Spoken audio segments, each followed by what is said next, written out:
Olá, muito bom dia a todos. Que Deus nos abençoe do seu bondoso e eterno amor. Vamos fazer a leitura da lição de número 10, que vai ser a lição do dia 5 de setembro de 2021. Tema da lição: as adversidades não impedem o crescimento do cristão. A base do nosso textuário está em 2 Pedro 3,18. Antes crescer na graça e conhecimento de nosso Senhor e Salvador Jesus Cristo. A Ele seja dada glória, assim como o dia da eternidade. Amém. E a nossa verdade aplicada: as adversidades são métodos pedagógicos de Deus para o crescimento do crente. Então Deus usa métodos pedagógicos para fazer o crente crescer. E dentro da lição aqui, está trazendo para nós aqui quais são esses métodos que Deus usa para fazer o crente crescer. Amém? E no texto áureo está dizendo que nós devemos crescer na graça e no conhecimento. Não está falando de coisas materiais, não. Aqui está falando crescer espiritualmente.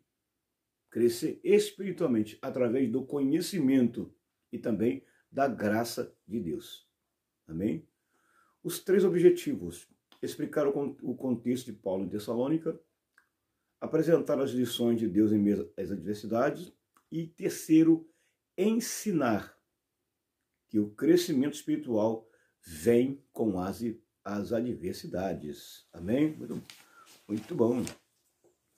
Então, eu defini da seguinte forma: que tipo de crescimento se fala aqui? Crescimento espiritual. Esse é o tipo de crescimento. Isso não está falando de crescer materialmente, não. Tudo vem de acordo com a sua vida espiritual. E o primeiro objetivo é exatamente explicar o contexto de Paulo ali. A referência aqui está no capítulo 7 da primeira epístola. Ou seja, primeira epístola de Tessalonicenses, capítulo 1, versículo 7, até o versículo 10. É o texto usado aí pelo nosso comentarista aí, nosso bispo Samuel Ferreira. Ele tira aí. Nesse tópico, Paulo está falando aqui para os irmãos da igreja da Tessalônica. Paulo está falando de um padrão para a igreja de Tessalônica. Então Paulo está dirigindo essa carta para os irmãos, não é para o pecador, não. Está falando para os irmãos. O nosso motivo de oração: orar para que os irmãos que estão passando por adversidade, para que eles se mantenham firmes. Esse é o objetivo principal do motivo de oração. Orar pelos irmãos que estão passando por adversidade, para que eles não desanimem, para que eles permaneçam firmes. E o tópico 1 da lição: a chegada do evangelho em Tessalônica. Qual era o objetivo de Paulo ali em Tessalônica? Pregar o evangelho. Pregar o evangelho. Paulo aqui está na sua segunda viagem missionária, quando ele chega na Tessalônica, e o seu companheiro de viagem aqui é Silas, ou Silvano. E ele foi com um objetivo: pregar o evangelho e também rever os irmãos.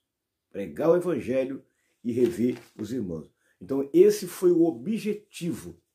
Então tudo que nós vamos fazer numa viagem, principalmente a serviço da igreja, nós devemos entender o que vamos fazer lá. Por que estamos indo lá? Qual é o nosso propósito e qual é o nosso objetivo em algum lugar? Então ninguém vai a lugar nenhum sem objetivo, ninguém vai a lugar nenhum sem propósito. Tem que haver propósito e tem que haver objetivo. Por quê? Então Paulo foi lá com um objetivo e com um propósito. No tópico 1.1, oportunidade e adversidade.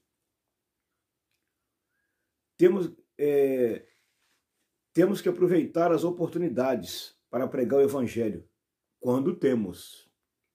Temos que aproveitar as oportunidades para pregar o Evangelho quando temos.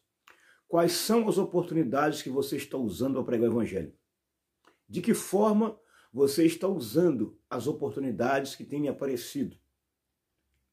Temos que aproveitar também bem a oportunidade. Paulo e Silas aproveitou bem as oportunidades. Devemos também aproveitá-las. Oportunidade de pregar o Evangelho, né? Oportunidade é o mesmo que chance. É o mesmo que chance. Circunstâncias, momentos, ocasiões ou situações. Tudo isso é definido como oportunidade. Tudo isso é chamado de oportunidade. E nós não devemos perder, em hipótese alguma, essa oportunidade. Ele fala também que a terra ali era fértil, ou seja, a terra ali era boa para a pregação do Evangelho.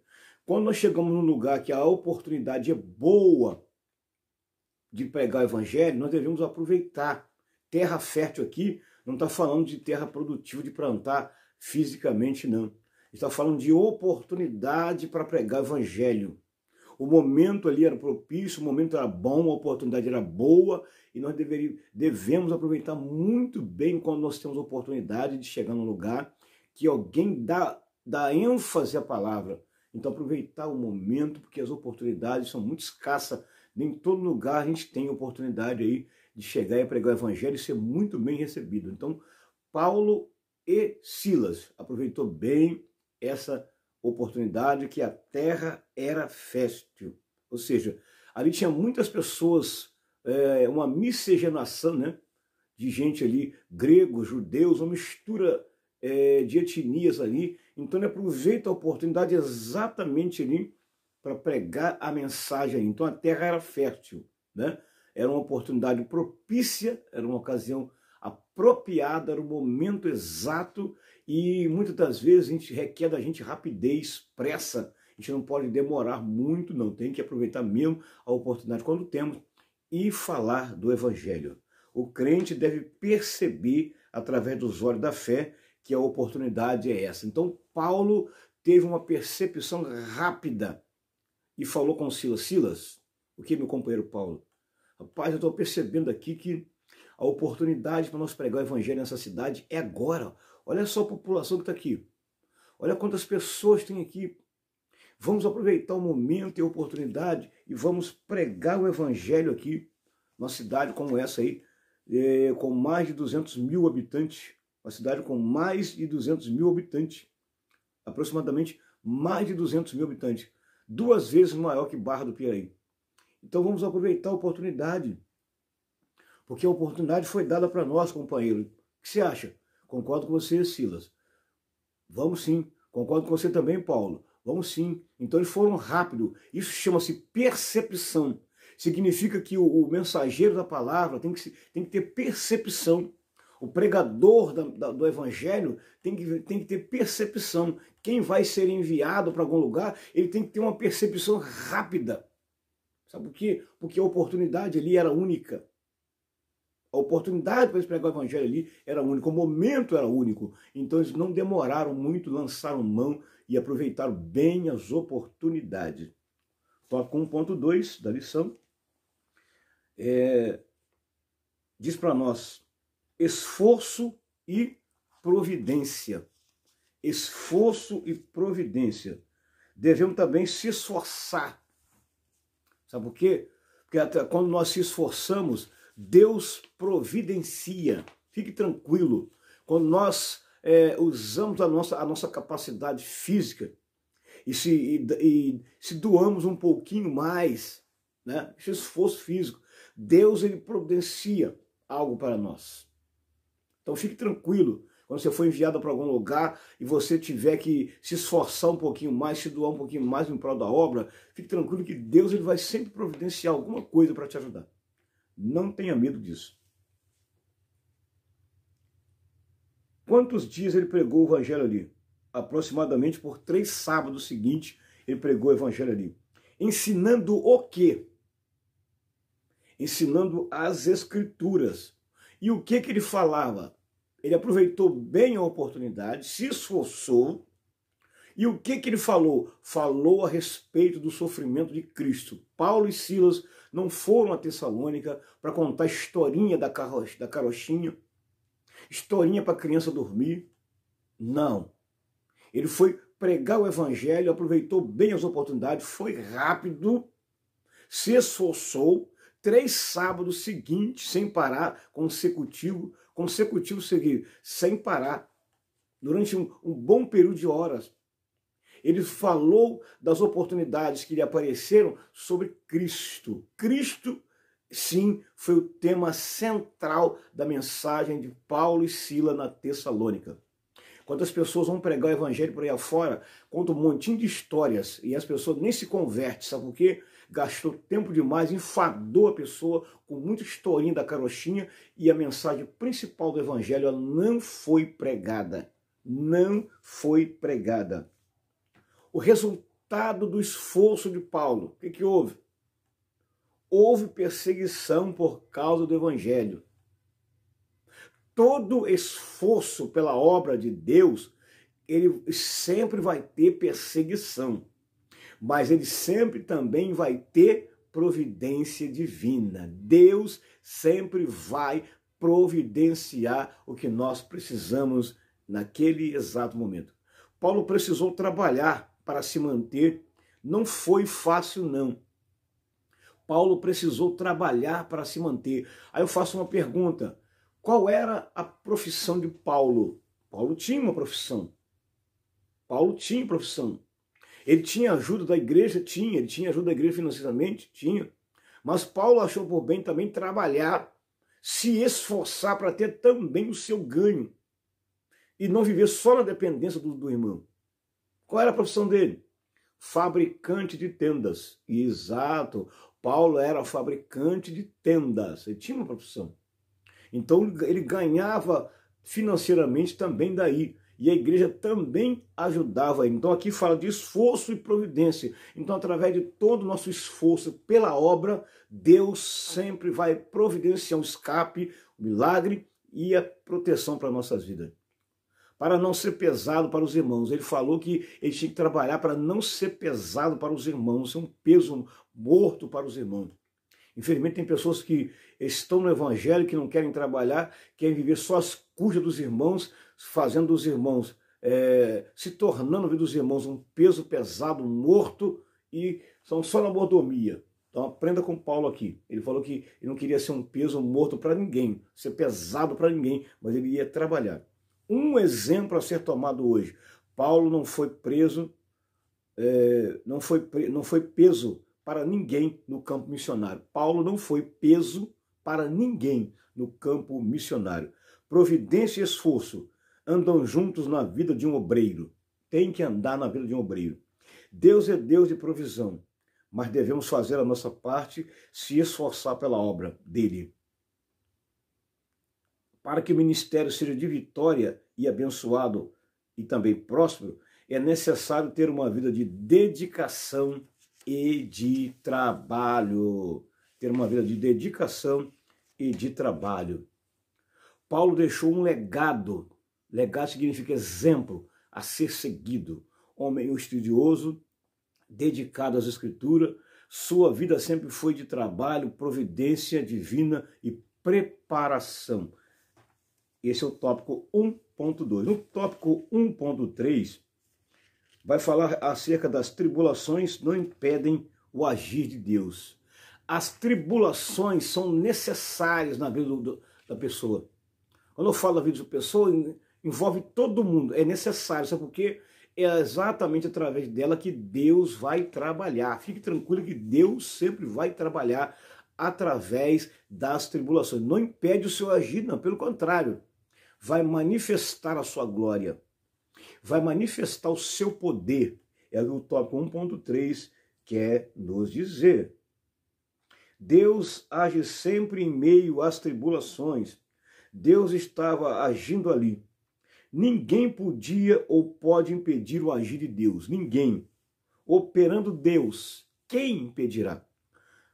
Quanto mais cresce a igreja, mais cresce também os problemas, as perseguições, a inveja, a calúnia, e são vários itens, várias coisas que crescem junto com a igreja. Quando ela cresce, os problemas aumentam mais, não diminuem, aumentam mais. Quanto mais a igreja cresce, mais os problemas crescem também junto com ela.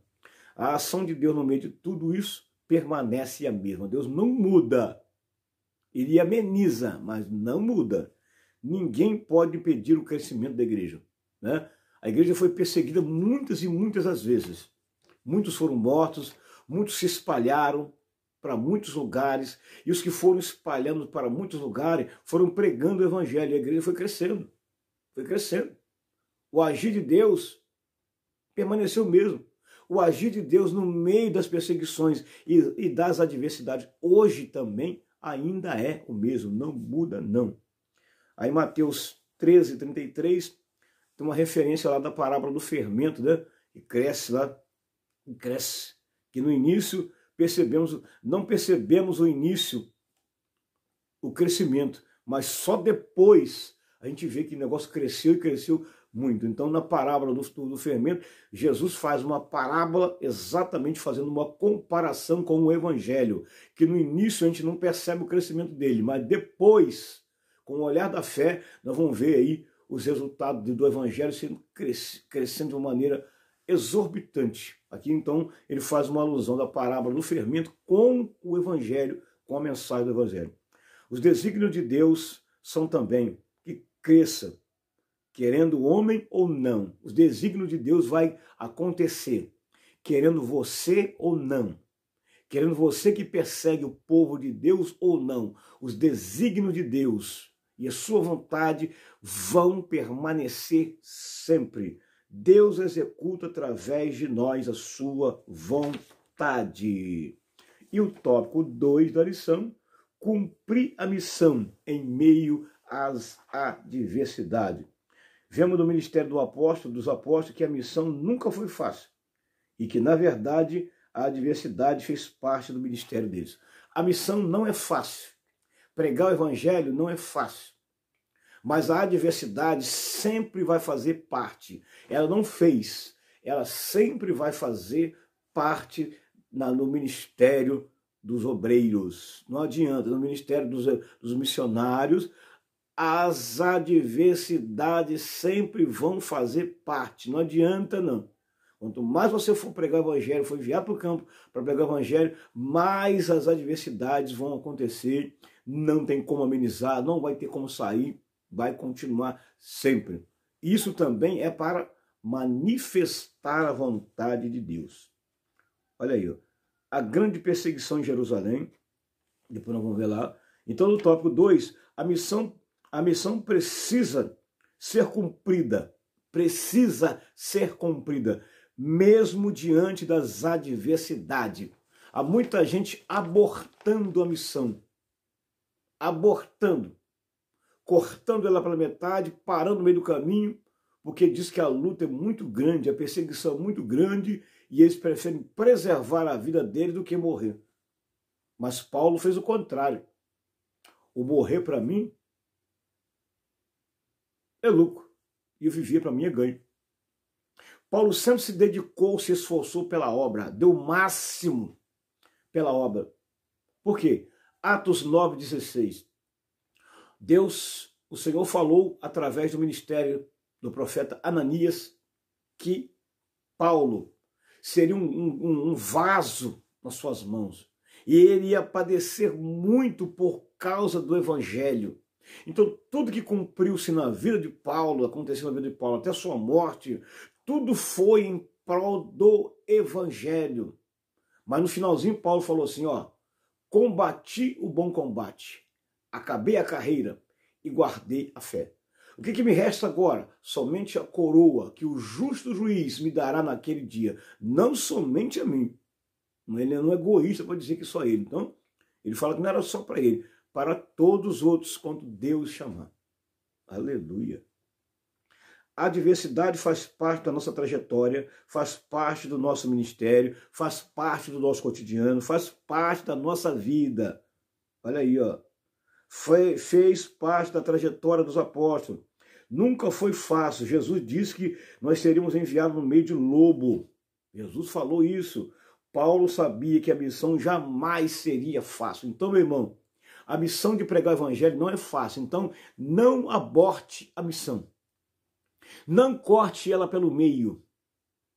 Cumpra ela até o finalzinho da jornada.